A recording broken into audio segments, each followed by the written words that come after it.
Welcome to What the Flicks edition of the Newsroom, the final Newsroom episode, maybe of all time. We think not. We'll discuss that. Ben Mankiewicz, John Iadarola, Alonso Duralde, Cenk Uygur on the end. This is the conclusion of season 2. It did not feel, mostly to me, did not feel like a Newsroom episode. It felt like a different kind of show with their intense desire to resolve. It felt much lighter. I didn't dislike it. I was reading reviews, and like the Huffington Post rather enjoyed it, and the Daily Beast hated it. You know, it was the catharsis room. Yeah, right. You know, they were just tying up loose ends left and right they certainly left the option open of never doing another one. Yeah, absolutely. Yes. If this winds up being the very last Newsroom, it is. They went out resolved. You know, basically everything. Yeah, totally. And I welcome a third season, frankly, because I think things picked up this year. I think things picked up this year as well, and then I think they went in an incorrect direction briefly. But I liked this episode. Did you not like it at all? You hated it? The official word is in. Oh, good. All right. Hang on. Okay. I think I know what the word is going to be. Yeah. All right. Now that everybody's ready, We're listening. I hate the Newsroom. Okay. And I feel incredibly guilty saying that, as I've mentioned before. I think Aaron Sorkin, of course, is brilliant at times. And I wanted the Newsroom to show the smug mainstream media how it's done. Yeah. I wanted it to succeed so bad. I wanted them to hate it for all the wrong reasons, right? Like, oh yeah, well, sure, yeah, I guess you should do the news that way, whatever, right? Which is how they were in the beginning, right. And why I liked Newsroom in the beginning. And there were moments, even in this episode, 2 moments where I was like, yes, that's it. That's what I wanted the core to be, and I wanted it to succeed. But in the end, I just had to be honest with myself and say, no, I really dislike this show. What did you object to so much about this episode? The same things I object to throughout the whole thing. Sloane on 2 occasions, and Sloane's the best character, but the nonstop with the book. In the middle of him calling the senior staff meeting, it was 7 minutes left to get back on air on election night. Nobody gives a fuck about your book and who you signed it for, and shut up about it already. And it's the most, like, nobody would have that conversation. Nobody, okay? Aaron Sorkin is an addict. Right? I mean, I was going to say that without remembering that he actually was, right? But but that's like and we were talking about gambling before, and our gambling problems are debatable whether they reach addiction status. Mine's closer than yours. But like we're talking about, we can't say no, right? We can't say no, and he can't say no. He couldn't resist. Like those Sloane lines, especially after building up her character to the point where it is the best character on the show, she would not have said that. She doesn't have no filter at all, ever, in an important staff meeting to keep talking about her book on election night. If she did it once or twice and got embarrassed by it, but she did it 2 times in the last episode and 2 times in this episode, or 3 and 3, like he can't not write that cute little line, and he needs not to. He's so self-indulgent. And that goes to your point, Ben, right? That's what addicts are, right? They're self-indulgent. And I feel terrible saying all this because I really like the guy and I love the concept of this show, and I wanted it to work so bad. The other thing with Sloane is on air, for them to be dismissive of her like that and to keep cutting her off. Like, if it was the Young Turks, it'd be more believable because we're so... No. Because you're assholes. Right, exactly. No, because we're real and we have real conversation with the audience and with each other. So as a joke, you could see us doing it to John or something, right? You do. Right. Okay, now wait, we're not... Come on. Okay. Right, but she shouldn't, like, come on. She would never have said that on the air. Right. Like, they're supposed to be like CNN. On CNN, to be that openly dismissive of someone, no way. After 2 or 3 times, they would have... It was funny. No, I thought it was funny. But I think, after about 2 or 3 times, they would have said, okay, Sloane, you have something to say. Let's, they would have given her the moment. They tried to get away with it with his line, like, she's like, are you doing it on purpose? He's like, no, it's just working out incredibly well. but also really fast, like, what they could have done there is what I expected them to do, that was leading up to her blowing up and talking about, the economy for 2 minutes or something. But they didn't do that. He was willing to just have it be a throwaway joke. And I thought it was a good joke. That's the other thing. I got to be honest with you guys. I've found 0 things funny in this. I've written 2 seasons. One 10 moment in it. It was a very small moment, but I laughed out loud. It was great. The fairly nice moment, a believable office moment when Sloane realizes that Don, she's of course the only person who didn't realize Don had a crush on her, but that Don bought the book and then she signs the book and gives him a kiss. Like, that's how office romances start. It was kind of nice. They don't generally happen in public, but it was kind of nice. And then everyone's stunned, as they would be, and she leaves, and he goes, "What I have is hard to put on. You can't teach, right? It was a nice, like. So that was like they covered that really funny. well. I thought they did that well. He's not a funny guy. I mean, I hate to say that was a funny line, though. That line was like barely funny. It's like the only line that's been barely funny. And look, that's the other thing that's unbelievable. You're about to call the election. An anchor on CNN kind of thing would not be like, "Oh, I'll stroll in 7 seconds before like we come back from the break because I'm busy kissing one of the executive producers in the control room in front of everyone." But it's also this is a drama. This is not a documentary. I mean, obviously the stakes are higher. The time cutoffs are shorter. I think you're wanting like Frederick Wiseman to spend 3 years hiding in the corners of CNN and making this documentary about how news works, and then you could pick that apart. But no, this is a show. Some of those drama. When I hated the first season with you, and I'm closer to you than these guys, but like the first season, people who when I hated why I got had such animated conversations, I talk about how I didn't like it, and they would say, "Oh, that's just because you've lived it and you're too close and it's inside baseball." And I'm not picking apart those things. Those didn't bother me. Some of what you're saying. Like, yeah, you're right, but like that, as Alonso says, it's done to heighten drama. Exactly. We can live with that. But then they do moments, and if you guys will indulge me for 1 second, like that take you out of what we're supposed to believe about these guys, and it's Sorkin's overwriting. No, absolutely. When they're talking about this moment where they are debating whether to break the Petraeus story or the story about another Republican who said terrible things about rape, right? And they have to choose one story or the other because of the way their sources are working. Charlie says, and they were repeating, and there were lines like this throughout, but Charlie says that one of the candidates waited until this morning to condemn Aiken, and they go, because he realized that he is struggling with women 18 to 55. Like, no one, anywhere, talks like that. That's not an inside. I see that in the news all the time. Not 18 to 55. It is literally overwriting that takes you out of it. One, that's not a demographic that exists. That's not the way people talk. But also, people don't talk that way. You would say, obviously he looked bad with women. Like, that's okay, but he always... Especially to other news people. To other news people. Yeah, that's one of those moments. Show-offy lines. But no, it's also, I think it's an exposition line. It's the kind, and it happens in movies all the time. I mean, I don't forgive it, but it happens where two people have a conversation about something that they both already know, just so the audience can learn it. Right, but it's overdone. It's not a thing you don't need to teach. First of all, women 18 to 55 are women. Right? That's almost all of them. There's a few 60-year-olds voting. But I mean, who don't give a shit about rape. Why isn't he worried about women 13 to 17? Right. That's what I'm wondering on election night. It's just, like, yes, there's expository overwriting to help the audience along, but Sorkin does it so often and it constantly, for me, takes me out of any idea of authenticity. He does it again and again and again, right when I think I am. No, I agree with you. I mean, my whole thing with watching the show the first season was this tennis match between moments I thought were really sharp and incisive and had something to say about the state of the media or the world or whatever, and then moments that just felt so written and kind of overdone it's a constant back and forth. And even in this episode, you're right, there's both. There are moments that you just want to rip your ears off, and then other times that are really effective. And I think that what I liked about this season, particularly as we got closer and closer to Genoa happening, the reason I love the episode where Genoa airs is because, again, they fucked up.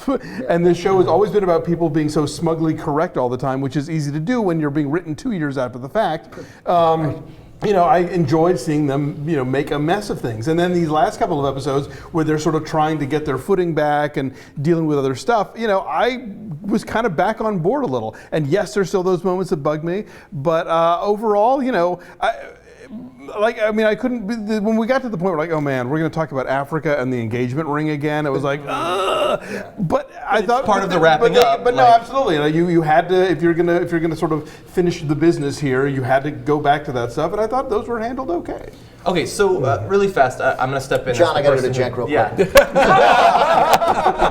I expected that eventually. I didn't think he'd run to it yet. So once again, I'm going to defend the show because I did enjoy the show. Again, I've enjoyed all the parts. Like the looking back on the news and covering it the way it should have ideally been covered 2 years ago, which is sort of what you seemed to be implying earlier on, is what you wanted the show to be about. Yeah. I enjoyed that part. Yep. I did not really like the season 1 romances and stuff like that. I liked that they stepped back and they had to put their foot back in the water in this to wrap up, which is why I think it felt not totally like a Newsroom episode. The first 2/3 are, and then the last third is sort of wrapping up in case they don't get a 3rd season. And we just have to bear in mind that they went back and reshot this episode. They were originally going to be 10. I didn't know that. And that leads me to believe, and we'll speculate about this, that there won't be a 3rd season.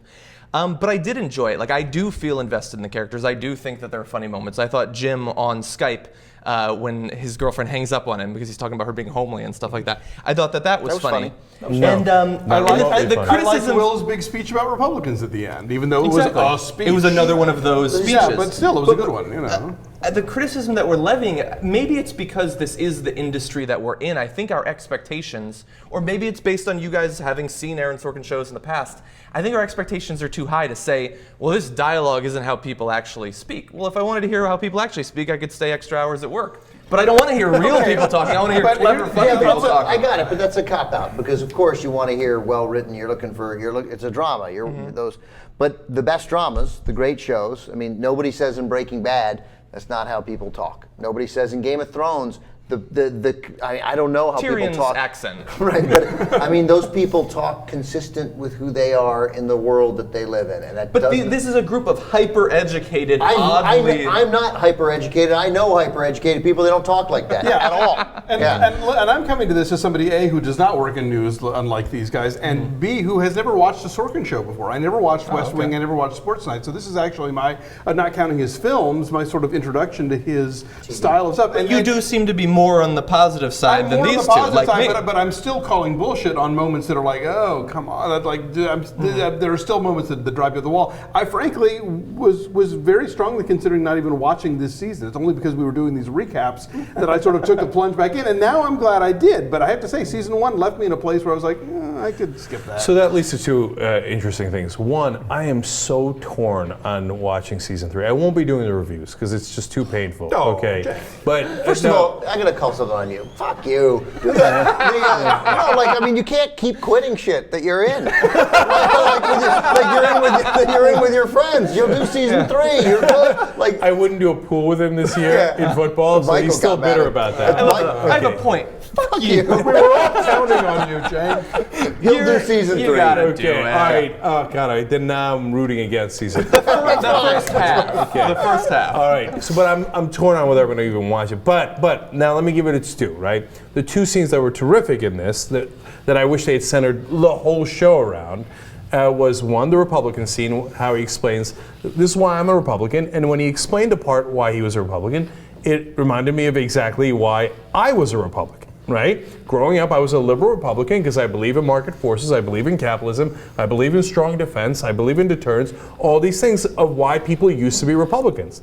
And he says, so now, do I also have to believe that, that science is bullshit and all this stuff that he lists, which was a great list. That's the heart of Newsroom, and it's wonderful. And okay. The nice line about 14 crazy Republican things. Do we have to artificially find 13 crazy Democratic things? Right. So that was exactly point number 2. The second point on the 14-to-1 ratio, where do I have to try to find 14 crazy Democratic things or ignore the 14 crazy things Republicans said? Right. So that's the heart of it.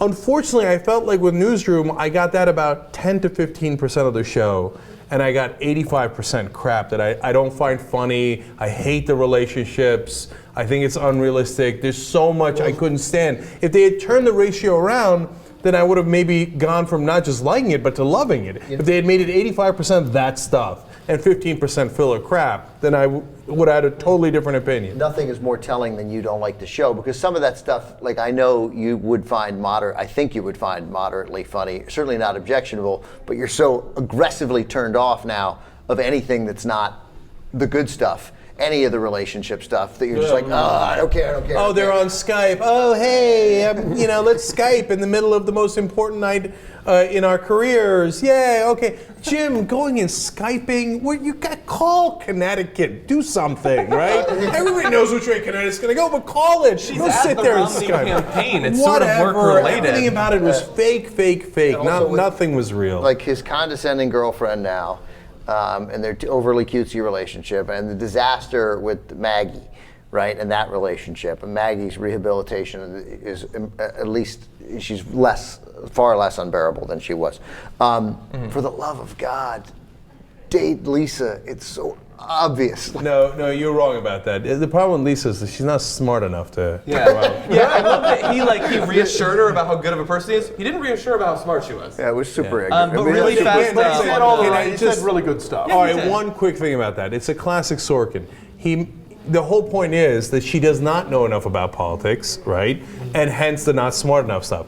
But then she will turn around and she's working 2 jobs that are don't require PhDs or anything like that. But at times she will turn around and be the most brilliant person you have ever heard. And it's inconsistent. Don't do that. Because he can't help himself. He's like, I'm going to write something clever, even though it doesn't match his character at all. That's right. Well, really fast on the Maggie. I didn't like that they were focusing again so much on the hair because too much time went by before she cut it and everything. I think that it was a good symbol for 1 episode, maybe 2. You didn't need to keep Nobody going. cared. Exactly. Nobody wondered why she cut I her did hair. like him trying to help her work through and their friendship being brought back, but they did the flashbacks, back-to-back, her in the present and her in the past. She needs to grow that hair back. Yeah. She looked way better. with And that I'm hair. sorry, if she cut her hair at home, she had layers going on. That was not just like somebody, Speaking of hair, she though- at least went to a salon after hacking it or something. They fixed it, you Maybe. know. Emily Mortimer, I can't believe they let her go like that for the can't last believe- episode of the show. Oh yeah, there The were some, hair and the no shots where I makeup. was like, wow, she got the DP man. They did that to Alison Pill a few times, but I didn't think they'd let her do it. It was, I agree with that. Well, let's talk about that briefly because we had the romance settled and an newsroom like proposal in front of people. It felt like a romantic comedy. In part. No, the front of proposal people. was hidden. Yeah, the sort of. announcement. I was got out it. there. I got it. But it was. You're right. They didn't. But it was still close to. I mean, most people don't. Most people propose at a restaurant or in their home or a baseball so, field. Right. Exactly. The baseball Yeah, but field. he was gonna Paris. she was gonna quit. I mean, she was leaving, Yeah. so he had to. I got it. And he You know, had the they revelation. wrote it so that it made sense, but it's still. But there was a moment there where like she, and you like these people love each other and so forth, and then she would smile, and I would think, don't smile. Right, which made me feel like a giant dick. But I got it. She's a very attractive woman. Well, normally. But here we go. So I need a percentage from you. We'll go around the room, McLaughlin style.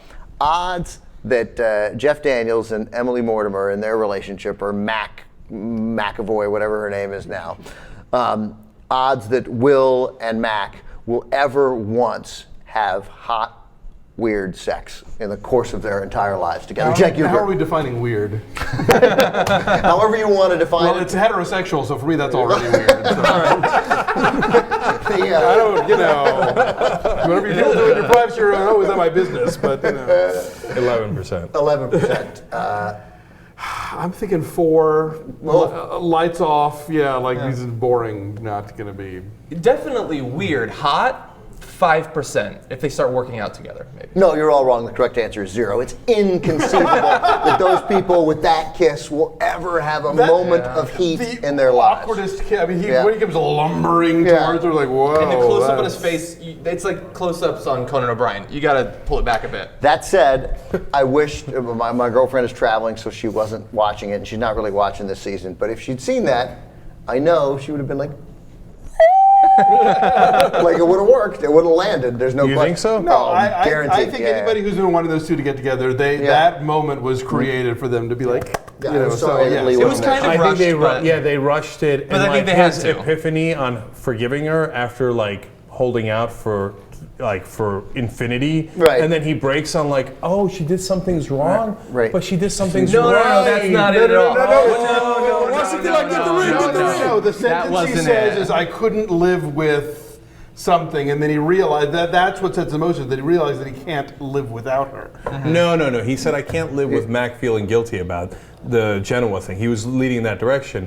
like that it was her fault. But he says, and I then he couldn't- realized, oh, I'm Right, letting she- her live with the fact that But it's he her said fault about our she- but relationship. She did He one says- thing wrong, but she did 17 things Right. right, and I'm actually the one who's doing something wrong. Right, so I got that it was clever that he connected the Genoa thing to their relationship, Yeah. and he should let her off the hook because And the of trust that. of the public and trying to get trust back and how she's been trying and can't. They were now equal because he told her something that he could have very easily not told her. Yeah. But and then did, and that's why he was mad at her for doing the same thing. And so Really, really fast thing. I understand that it's Sorkin and he has his gender issues in terms of how he portrays women and everything. I don't want to see any more scenes of a woman saying that she's going to hit a guy and it's totally cool. Like, I'm going to beat you right now. Because you would never see that scene in reverse. He would be the most hated character on TV. I personally don't think that it's If he fine said it for her slap, to be. and he said it like in the 1930s, people kind of like it. I'm gonna shake you, Alice. No, but like I don't think that there should be a scene about her. Like you need to back up, or I'm gonna punch you in the face. That was all right. It was I just find it to be weird, I think. I didn't have any problem with that. I did like that his scene there with when he has the epiphany with Mac comes right after what was another strong scene, that sort of actual journalism conversation between Charlie and Will, where they that made him flip. That made Charlie. well, no, but also just saying like, look what happened, look what we accomplished in 2 years. That we could have broken the Betrayal story 2 days early. It'll make us seem like, hey, look at us breaking the Betrayal story. But we can actually deliver relevant information to a few thousand voters, and that's more important. And then we didn't even debate it. Everybody agreed, and that's a nice, even Don, and that was a nice moment. I like that. Yeah. what do we think about Jane Fonda? And then She was great. I still think she's great. I mean, I've been loving her in the show. I think she gets a little shticky this time. a little bit. Yeah. Yeah. With the being high. Again, Yeah. it's over. It was It was a funny. little overwritten. I think Marcia Gay Harden's a little overwritten too. Yeah, But I think Yeah, I'm done with everything's her. overwritten. I'm done with her. But she's been consistently overwritten, so that feels like it's actually her character at this point. But it was nice that Jane Fonda gave it to her son, and her son did the nice thing, And And then they I like totally Chris Messina a lot. unnecessarily were fighting with Reese. They would not let him have his noble moment. Yeah, but I like that. I like that. That was funny. that was totally what Charlie would do. Yeah. So, I brought a prop today. Jedediah Purdy's For Common Things, which is cited like 3 different times in last night's episode. Yeah, they're always- sitting on my bookshelf. I never read it, but They are- it was. I was going to ask you what's in It was recommended to me by performance artist and scholar Dr. Vaginal Davis. Google her. And, Dr. Vaginal Davis? Yes, she's brilliant. Anyway, I was thumbing through this morning. It's actually a pretty cool book. I will read it. I promise. all right, so, and then the word is so Jeff Daniels tweeted that Newsroom back is official. Yes. And then HBO was like, no, it's not. How long ago? A couple weeks. Couple weeks, not that long. It seems odd to me that Daniels, unless he's a crazy person, would do that unless his agent had said, okay, they haven't announced it yet, but it's official, and he just jumped the gun a little bit. But the fact that they didn't, it's still not official, and the fact that that episode could clearly end a series with some degree of finality to it. The good news is that if there is a season 3, they're not bound by anything. Like they don't have to do it. Maggie and Jim don't need to have any romance left. Jim can just be off dating that girl. Everything's set up. Mac and Will, a married couple, they can kibitz, but they're not gonna Sloan and Don. slow it down. Whatever. They're starting. They can start, but they can start fresh. We don't need to worry about that part of it. They can bring in new characters. In fact, I'm sure they will. So anyway, but it clearly felt like a series finale. And the fact that it was rewritten to include tons of stuff that you would put in if you knew that the show was ending, or if you were scared about it ending, it felt to me like it would be the last episode. I didn't think so up until then, but after watching it, it feels hard to believe that they will have another. And I know also HBO is pretty notorious for renewing shows fairly early on, after it's done. Right. And I personally think it would be too bad if it was done, because I'm interested to see after this long arc of the Genoa story, what would another season look like. I like that Aaron Sorkin after the first season was willing to respond to many of the criticisms, if not all of them. And so who knows what that would lead to in the third season. And my main thing is, if it does not get another season, I want Olivia Munn to land an awesome show. Because I'm interested now in the rest of her career. I was not before the show. And it's funny because Charlie has that line towards the end of the episode, I think we're finally getting the hang of this. Yeah. You know, which I think kind of applies to this show too. So, I would welcome a third season, but if not, I think they've at least, they've I don't want wrapped it all up nicely. I don't want it to end at season 2 because I don't want the idea to be that you can't do a show about serious journalism that nobody will watch. Because if this is if this is it, there might not be another newsroom focused show for the rest of our life. Yeah. So I hope it does come back, and I hope they stick to the I hope they pay more attention to the journalism and less to the kissing. Here's how I would, Especially if it's Jeff Daniels doing it. God. Here's how I would fix it. Okay, I'd bring us in, and I'd bring in 10 female writers. That's right. Yeah. Liz Okay. Winstead. Yeah. So bring in a bunch of female writers, improve the relationship writing. Yeah, hire Get- Liz, that's right. Hire Liz Winstead. There you go. Right. Yeah. And you want Vims. And I want Vims, but done right, not Okay. like in the shticky, horrible way Right. that it was done. Okay, great stuff. Thanks. And John, I guess I'll see you if there's a season 3. If not, it was good to know you. Good luck in everything you do. I'm in the not future. leaving LA. No, bye, really. I was just getting the hang of this. All right, thanks everybody.